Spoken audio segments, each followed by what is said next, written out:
ಶಾಸಕ ಬಸನಗೌಡ ಪಾಟೀಲ್ ಯತ್ನಾಳ್ ಮತ್ತೆ ಸಿಎಂ ಆಗುವ ಇಂಗಿತವನ್ನ ವ್ಯಕ್ತಪಡಿಸಿದ್ದಾರೆ. ಯಮಕನ ಮರಡಿಯಲ್ಲಿ ವಿಜಯಪುರ ಶಾಸಕ ಯತ್ನಾಳ್ ಸಿಎಂ ಆಗುವುದಕ್ಕೆ ನಾನು ಸಮರ್ಥನಿದ್ದೇನೆ. ನನ್ನ ಕಡೆಗೆ 5 ವರ್ಷ ಅಧಿಕಾರ ಕೊಟ್ಟು ನೋಡ್ಲಿ. ಸಿದ್ದರಾಮಯ್ಯ 2,000 ಕೊಡ್ತಿದ್ರೆ ನಾನು 5,000 ಕೊಡ್ತೀನಿ ಅಂತ ಹೇಳಿದ್ದಾರೆ. ಅಧಿಕಾರವಿದ್ರೆ ಪ್ರಾಮಾಣಿಕವಾಗಿ ಜನರಿಗೆ ಕೊಡಬಹುದು. ಜನರಿಗೆ ಬೇಕಾಗಿದ್ದು ನೀರಾವರಿ ಸೌಲಭ್ಯಗಳು. ಜನರು ಸ್ವಾವಲಂಬಿಯಾಗಿ ಬದುಕುವಂತಹ ವ್ಯವಸ್ಥೆ ಮಾಡ್ತೀನಿ. ಭ್ರಷ್ಟಾಚಾರ ನಿರ್ಮೂಲನೆ ಮಾಡ್ತೀನಿ ಅನ್ನೋ ಮೂಲಕ ಸಿಎಂ ಆಗುವ ಆಸೆಯನ್ನ ವ್ಯಕ್ತಪಡಿಸಿದ್ದಾರೆ. ಮೊದಲಿನ 250% ಹೆಚ್ಚಿಗೆ ಹಣ ಕೊಟ್ಟು 250% ರೀ. ಡಬಲ್ ಟೇಬಲ್ ಅಲ್ರಿ ಇವು. ಅವಾಗ ಎಟ್ಟು ಕೊಡ್ತಿದ್ರು 23,000 ಕೊಟ್ಟು ಕೊಟ್ಟಾರ ಅವರು. ನಾವು 10 ವರ್ಷನಾಗ ಎಟ್ಟು ಕೊಟ್ಟಿವಿ 2.5 ಲಕ್ಷ ಕೋಟಿ ಕೊಟ್ಟಿವಿ. ಏನು ನೈತಿಕತೆ ಐತ್ರಿ ಇವ್ರು ಮೋದಿಯವ್ರ ಬಗ್ಗೆ ಮಾತಾಡಲಿಕ್ಕೆ ಕಾಂಗ್ರೆಸ್ಸಿಗೆ. Thank you sir. ಮೊದಲಿನ ಇನ್ನು 1 ವರ್ಷದಲ್ಲಿ ಶಾಸಕರಿಗೆ ಸಂಬಳ ಸಿಗದಂತಹ ಪರಿಸ್ಥಿತಿ ಬರುತ್ತೆ ಅಂತ ಶಾಸಕ ಯತ್ನಾಳ್ ಭವಿಷ್ಯವನ್ನ ನುಡಿದಿದ್ದಾರೆ. ಲೋಕಸಭೆ ಚುನಾವಣೆ ಮುಗಿದ ಬಳಿಕ ಕಾಂಗ್ರೆಸ್ನವರು ಬೇರೆ ರೀತಿಯಲ್ಲಿ ಮಾತನಾಡಲು ಶುರು ಮಾಡ್ತಾರೆ. ಖುದ್ದು ಡಿಕೆ ಶಿವಕುಮಾರ್ ಕಾಂಗ್ರೆಸ್ ಎಂಎಲ್ಎಗಳು ಯಾರು ಅಭಿವೃದ್ಧಿ ಕೇಳಬೇಡ್ರಿ, ನಮಗೆ ಗ್ಯಾರಂಟಿ ಯೋಜನೆಗಳಿಗೆ ಹಣ ಹೊಂದಿಸುವುದೇ ಕಠಿಣವಾಗಿದೆ ಎಂದಿದ್ದಾರೆ. ಬಿಜೆಪಿ 40% ಸರ್ಕಾರ ಅಂತ ಹೇಳ್ತಾ ಇದ್ರು, ಆದ್ರೆ ಕಾಂಗ್ರೆಸ್ ಸರ್ಕಾರದಲ್ಲಿ ಈಗ 50% ಆಗಿದೆ. ಬಿಜೆಪಿ ಟೀಕೆ ಮಾಡಲು ಕಾಂಗ್ರೆಸ್ಗೆ ಯಾವ ನೈತಿಕತೆ ಇದೆ ಎಂದು ಯತ್ನಾಳ್ ಗುಡುಗಿದ್ರು.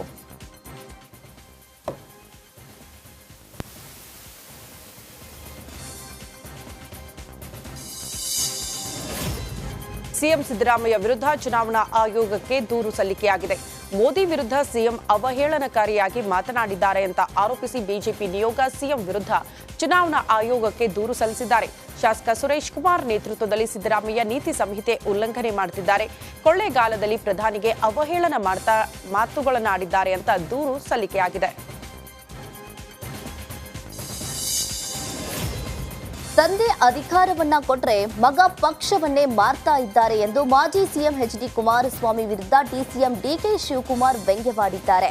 ಆಡೋ ಹೈಕಳಿಗೆ ಅಧಿಕಾರವನ್ನ ಕೊಟ್ರೆ ಏನ್ ಮಾಡಿದ್ರಂತೆ ಅನ್ನೋ ಹಾಗೆ ಆಗಿದೆ. ಈಗ ಕುಮಾರಸ್ವಾಮಿಯ ಸ್ಥಿತಿ, ಗೌಡ್ರು ಕುಮಾರಸ್ವಾಮಿಗೆ ಪಕ್ಷದ ಅಧಿಕಾರವನ್ನ ನೀಡಿದ್ರು, ಆದ್ರೆ ಈಗ ಕುಮಾರಸ್ವಾಮಿ ಪಕ್ಷವನ್ನ ಮಾರ್ತಾ ಇದ್ದಾರೆ ಎಂದು ಕುಮಾರಸ್ವಾಮಿ ವಿರುದ್ಧ ಕಿಡಿಕಾರಿದ್ದಾರೆ.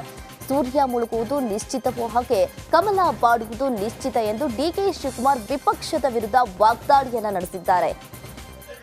ಈಗ ನಮ್ಮ ಹಳ್ಳಿಲಿ ಒಂದು ಹೇಳ್ತಾರೆ, ಆಡೋ ಐಕ್ಳಿಗೆ ಅಧಿಕಾರ ಕೊಟ್ರೆ ಒಡೆ ಗದ್ದೆಗೂ ಏನೋ ಯಾವುದು ತೆನೆ ಒಡೆ ಗದ್ದೆ ಕುಸಿದಂತೆ. ಹಂಗೆ ಕುಮಾರಸ್ವಾಮಿಗೆ ದೇವೇಗೌಡರು ಅಧಿಕಾರ ಕೊಟ್ಬಿಟ್ಟು ಆ ಪಕ್ಷನೇ ಕಂಪ್ಲೀಟ್ ಬಿಜೆಪಿಗೆ ಮಾರ್ಬಿಟ್ರು.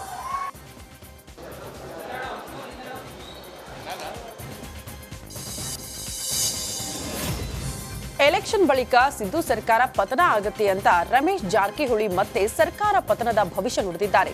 ಬೆಳಗಾವಿಯಲ್ಲಿ ಮಾತನಾಡಿದ ಸಾಹುಕಾರ್, ರಾಜ್ಯದಲ್ಲಿ ಶೀಘ್ರವೇ ಡಬಲ್ ಇಂಜಿನ್ ಸರ್ಕಾರ ಮಾಡ್ತೀವಿ, ಚುನಾವಣೆ ನಂತರ ಕರೆಂಟ್ ಹೋಗುತ್ತೆ, ಬಸ್ ನಿಲ್ಲುತ್ತೆ, 2,000 ಹಣ ಬಂದಾಗುತ್ತೆ ಅನ್ನೋ ಮೂಲಕ ಚುನಾವಣೆ ಬಳಿಕ ಕಾಂಗ್ರೆಸ್ ಸರ್ಕಾರ ಪತನದ ಸುಳಿವು ನೀಡಿದ್ದಾರೆ. ರಾಜ್ಯದಲ್ಲಿ ಒಂದು ಕೆಟ್ಟ ಸರ್ಕಾರ ತಂದಿರಿ.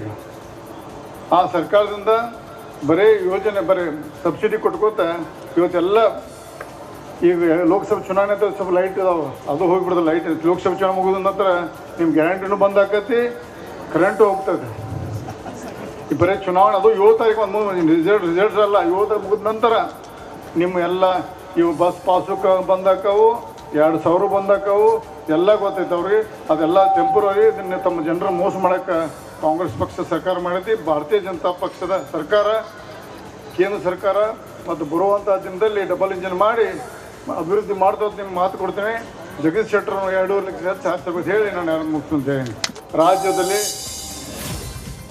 ಮೈತ್ರಿ ಅಭ್ಯರ್ಥಿ ಸೋಮಣ್ಣ ಪರ ಮಾಜಿ ಸಿಎಂ ಕುಮಾರಸ್ವಾಮಿ ಹಾಗೂ ಬಿಜೆಪಿ ರಾಜ್ಯಾಧ್ಯಕ್ಷ ವಿಜೇಂದ್ರ ಮತಭೇಟಿಯನ್ನ ನಡೆಸಿದ್ರು. ಹೆಬ್ಬೂರು ಸರ್ಕಾರಿ ಪ್ರೌಢಶಾಲಾ ಮೈದಾನದಲ್ಲಿ ಮೈತ್ರಿ ಸಮಾವೇಶವನ್ನ ನಡೆಸಲಾಯಿತು.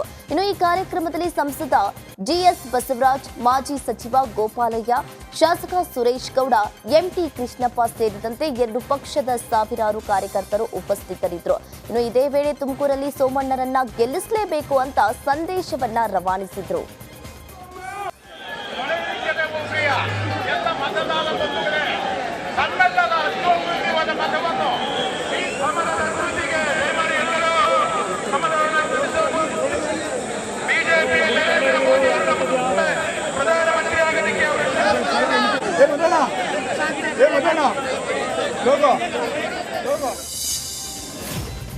ಮಾಜಿ ಪ್ರಧಾನಿ ದೇವೇಗೌಡರ ಕುಟುಂಬದ ವಿರುದ್ಧ ಡಿಕೆ ಸುರೇಶ್ ಹೇಳಿಕೆ ಖಂಡಿಸಿ ಕುಮಾರಸ್ವಾಮಿ ತಿರುಗೇಟು ಕೊಟ್ಟಿದ್ದಾರೆ. ತುಮಕೂರಿನಲ್ಲಿ ಮಾತನಾಡಿರುವ ಎಚ್.ಡಿ. ಕುಮಾರಸ್ವಾಮಿ, ಡಿಕೆ ಸುರೇಶ್ ಅವರ ಸಂತತಿ ಯಾವುದು? ಆ ವ್ಯಕ್ತಿಯ ಮಾತಿಗೆ ನಾವು ಉತ್ತರ ಕೊಡಬೇಕಾ?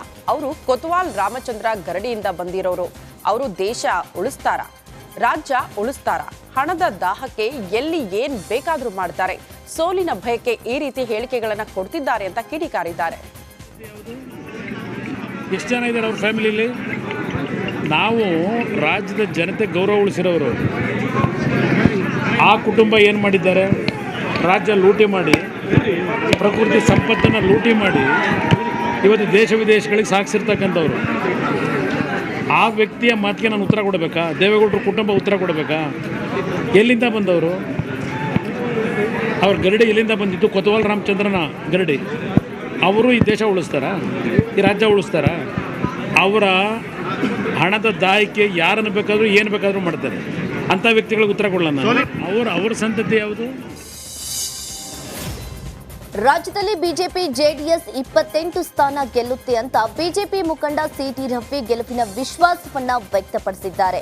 ಕೋಲಾರದಲ್ಲಿ ಮಾತನಾಡಿದ ಸಿಟಿ ರವಿ, ದೇಶದಲ್ಲಿ ಮತ್ತೆ ಮೋದಿ ಅಲೆ ಕಾಣುತ್ತಿದೆ. ಮುಖ್ಯಮಂತ್ರಿಗಳೇ, ಇದು ವಿಧಾನಸಭಾ ಚುನಾವಣೆಯಲ್ಲ, ಇದು ಲೋಕಸಭೆ ಚುನಾವಣೆ. ಲೋಕಸಭಾ ಚುನಾವಣೆಯಲ್ಲಿ ರಾಷ್ಟ್ರೀಯ ವಿಚಾರಗಳು ಮುನ್ನೆಲೆಗೆ ಬರ್ತವೆ. ನಮ್ಮ ನಾಯಕ ನರೇಂದ್ರ ಮೋದಿ. ನಿಮ್ಮ ನಾಯಕ ಯಾರು? ನಮಗೆ ಜೆಡಿಎಸ್ನವರ ಬೆಂಬಲವಿದೆ. ನಿಮ್ಮ ಮೈತ್ರಿಯ ಕಥೆಯೇನು ಅಂತ ಕಾಂಗ್ರೆಸ್ಗೆ ಪ್ರಶ್ನಿಸ್ತಾ ಗುಡುಗಿದ್ರು. ಇದು